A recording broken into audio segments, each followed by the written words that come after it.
What if I told you Bitcoin's biggest threat this week isn't inflation, isn't the Federal Reserve, and isn't even a market crash? It's a political collapse happening quietly behind closed doors in Washington. A crypto bill that Wall Street was counting on just missed its deadline. Lawmakers expected it to clear the Senate before the July 4th recess. It didn't. The vote never happened. And the timing could not be worse, because over the next few days, economic data worth trillions of dollars is about to hit the market. If these two events collide, a stalled bill and a wave of critical data landing in the same window, Bitcoin's next move could surprise almost everyone watching. Quick disclaimer before we go deeper, because it matters. This video isn't financial advice. I'm not telling you what to buy or sell. I'm walking you through what's unfolding right now, why smart money is paying closer attention than retail is, and what to watch for. What you do with it is your call. By the end of this video, you'll understand why some investors believe this could quietly become one of the most important weeks for Bitcoin in 2026. Here's what we're covering.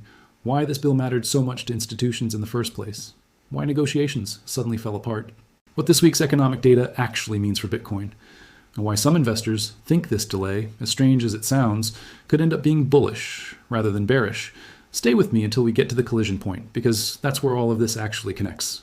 Morning, afternoon, or night, wherever you're watching this, drop it below. I want to know who's tracking this story with me in real time. Most retail investors watching the news this week think there are only three things that matter. Inflation numbers, thus the jobs report, what the Federal Reserve says next. That's not wrong, those things matter. But it's incomplete. Institutions are watching something bigger sitting underneath all of it, a regulatory clock that just ran out, colliding with a macro calendar that's about to get very crowded very fast. And that's where almost everyone is making a mistake.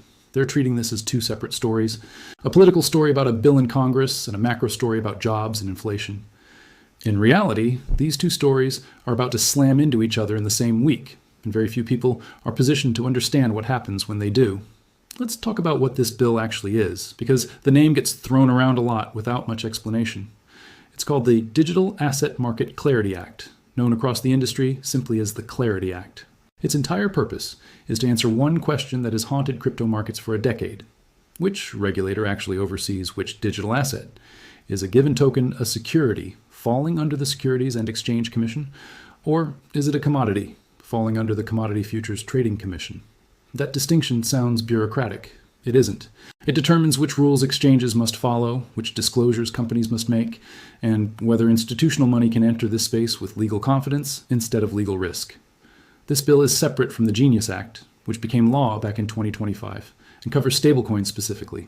The Clarity Act covers everything else: market structure, exchanges, brokers, dealers, the rules of the road for the entire non-stablecoin crypto market.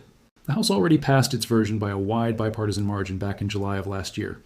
The Senate Banking Committee advanced its own version in May of this year. For months, momentum looked strong. Prediction markets had priced the odds of passage this year as high as 82% back in February. Then negotiations stalled. Hard. 3 specific disputes are blocking the votes needed to move forward. A disclosure fight tied to reported crypto-related profits connected to the sitting president, reportedly exceeding $1.4 billion. A developer protections provision, referred to as Section 604, that some lawmakers want strengthened, and a fight over how stablecoin yield should be treated under the new framework. Passing this bill in the Senate requires clearing a 60-vote threshold. Republicans hold 53 seats. That means somewhere between 7 and 10 Democratic votes are needed. And right now, several key Democratic senators have formally opposed the current draft after an ethics provision they'd insisted on got dropped during negotiations. Prediction markets have been tracking this closely, and the drift tells its own story. That 82% probability from February slid steadily downward as talks dragged through the spring and into summer, settling into a range closer to 40 to 50% by the time the July 4th deadline came and went. That's not a collapse in confidence. It's a market quietly recalibrating its expectations in real time, and that recalibration matters just as much as the bill itself. Lawmakers weren't gone for long. Congress returned to session in mid-July, and the bill technically remains alive. Missing this particular window doesn't kill it outright. But policy strategists have been blunt about what a further delay actually means. Passing something like this after an election year shifts into midterm mode becomes exponentially harder, because the political incentives change completely once campaigns take over the calendar. Some analysts have gone so far as to warn that a serious miss here could push the realistic next opportunity years down the road rather than months. Here's the strange part. Some investors actually believe this delay could become bullish for Bitcoin specifically, even while it stays bearish for the rest of the crypto market. Why the split? because Bitcoin, unlike most of the assets this bill would directly reclassify, is already broadly treated as a commodity rather than a security under existing regulatory guidance. It doesn't need this legislation the same way smaller tokens do. All coins with murky legal status are the ones sitting in genuine limbo without this bill. Bitcoin's basic classification isn't really in question. That distinction is subtle, but it's exactly the kind of detail that separates a headline reaction from an informed one. We're not fully unpacking that yet. Hold that thought, because it's going to matter a lot more once we get to the collision point later in this video. To understand why this delay matters, you need to understand why institutions wanted this bill passed in the first place. Banks, asset managers, exchange-traded fund issuers, custodians. Every major player sitting on the edge of deeper crypto involvement has been waiting for one thing: legal certainty. Money doesn't like ambiguity. Large institutional capital, the kind measured in billions rather than thousands, waits for rules before it commits at scale. Without a clear regulatory framework, compliance departments hesitate. Legal teams flag risk. Capital allocation committees delay approval. Money that's ready to move simply sits parked instead, waiting for the green light that keeps getting pushed back. That's exactly what's happening right now. Pipelines of institutional capital that were positioned to flow into this space the moment clarity arrived are instead sitting, paused, waiting on Washington. But here's the twist almost nobody talks about. Bitcoin has rallied before during periods of regulatory uncertainty, not despite it. There's a difference between uncertainty about Bitcoin's core function as an asset and uncertainty about the surrounding regulatory infrastructure for the broader token market. Those are not the same kind of risk, and the market has historically treated them very differently. Let's step away from politics for a moment, because focusing only on the bill misses something larger. Global liquidity conditions matter more to Bitcoin's price than almost any single piece of legislation. The treasury market, the strength or weakness of the dollar, bond yields, the overall flow of capital across borders and asset classes.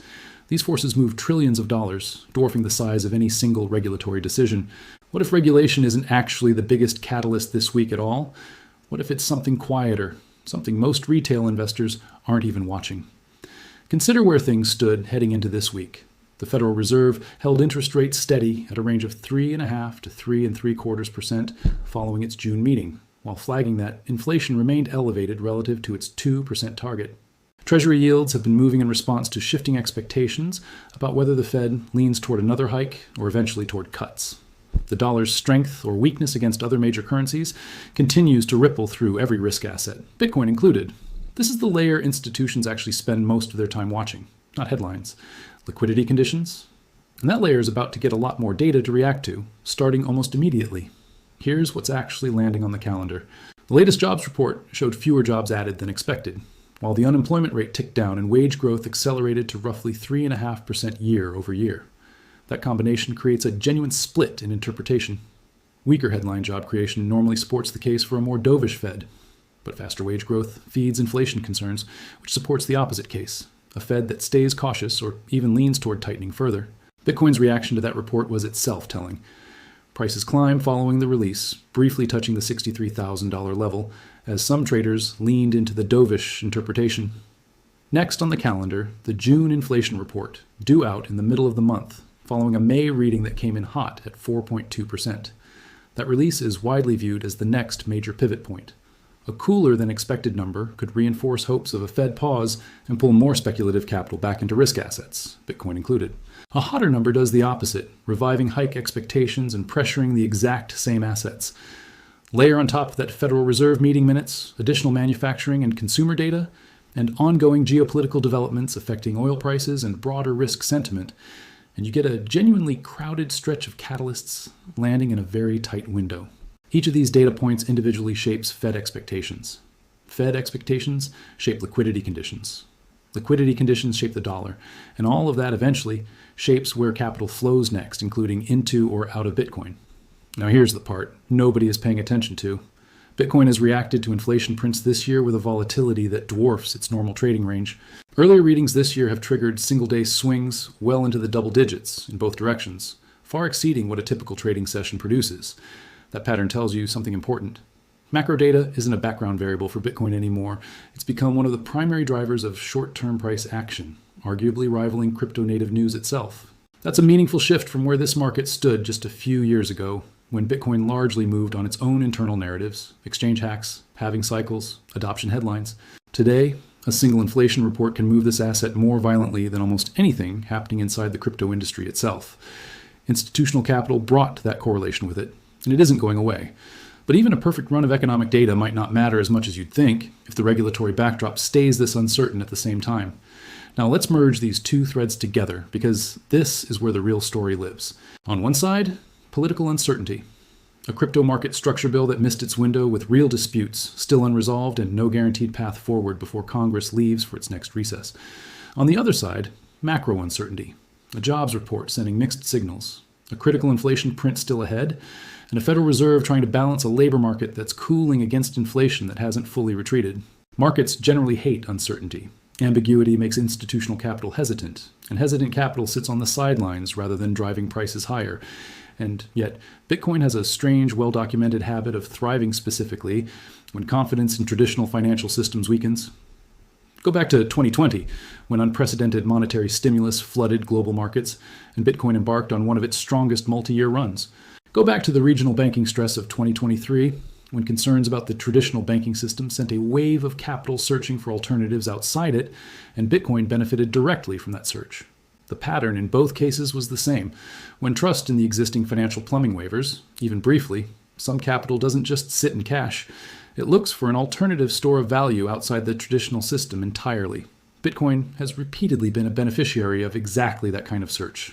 History might be repeating itself right now, just wearing a different costume.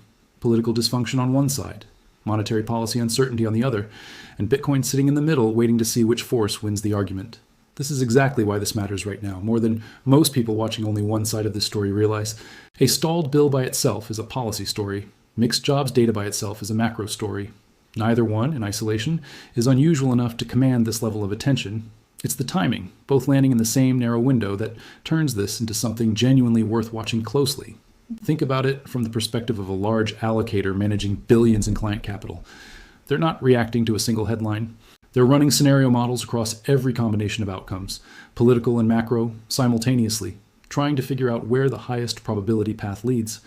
That's a fundamentally different process than scrolling a news feed and reacting to whatever appears first. It's slower, quieter, and far less visible, but it's exactly where the real positioning for the next move is happening right now. While retail investors watch the price candles, institutions are watching something else entirely, positioning. Exchange-traded fund flow data tells you whether large regulated pools of capital are net accumulating or net distributing Bitcoin exposure week over week. That's a very different signal than a single day's price move. Renewed inflows into spot Bitcoin exchange-traded funds, even during periods of price weakness, tend to signal institutional appetite building near what large allocators view as attractive long-term entry points. Whale wallet activity, meaning movement from addresses holding very large Bitcoin balances, gives another layer of insight into whether long-term holders are accumulating quietly or distributing into strength. Corporate treasury behavior matters too. Whether major public companies holding Bitcoin on their balance sheets are net buyers or net sellers during this exact window says a lot about how sophisticated allocators are actually reading this moment versus how headlines are framing it. And in the derivatives market, open interest and funding rates reveal whether leveraged positioning is stacking up bullish or bearish heading into these catalysts, often well before that sentiment shows up in spot price action. None of this is about making a prediction. It's about understanding where the sophisticated money is actually looking, while most retail attention stays locked on the price chart alone. Retail watches price. Professionals watch positioning. That single distinction is often the difference between reacting to a move after it's already happened and understanding why it happened in the first place. Hit like on this video if that distinction is starting to click for you. Let's lay out exactly where this collision could go from here. Scenario 1, the crypto bill stays delayed into the next recess window, economic data comes in soft, wages aside, and the Federal Reserve leans dovish in tone even without cutting rates immediately. Under this scenario, weaker confidence in near-term regulatory clarity gets offset by improving liquidity expectations, and Bitcoin finds renewed strength as capital searches for an alternative amid policy uncertainty on both fronts. Scenario 2. The economy proves more resilient than expected. Inflation data comes in hotter than hoped. Treasury yields climb as hike expectations build back up. Under this scenario, higher yields pull speculative capital away from risk assets broadly, and Bitcoin faces real headwinds regardless of what happens with the bill in Washington. Scenario 3. The data comes in mixed. Some indicators point dovish, others point hawkish, and markets can't settle on a clear narrative. Under this scenario, volatility spikes in both directions, false breakouts become more likely, and traders chasing every headline get whipsawed while patient, positioned investors wait for actual clarity before acting. Which of these three outcomes do you think is most likely this week? Drop your number, 1, 2, or 3 in the comments. I want to see where this audience's read on the situation actually lands. Here's the twist that ties this entire story together. The bill itself may not matter immediately, not in the way the headlines suggest. What actually moves markets isn't the existence of a stalled piece of legislation. It's confidence, it's expectations, it's liquidity conditions shifting in the background. It's where capital actually decides to flow once the dust settles on both the political story and the macro story simultaneously. Markets don't move because everyone already knows the news. Everyone already knows the bill got delayed.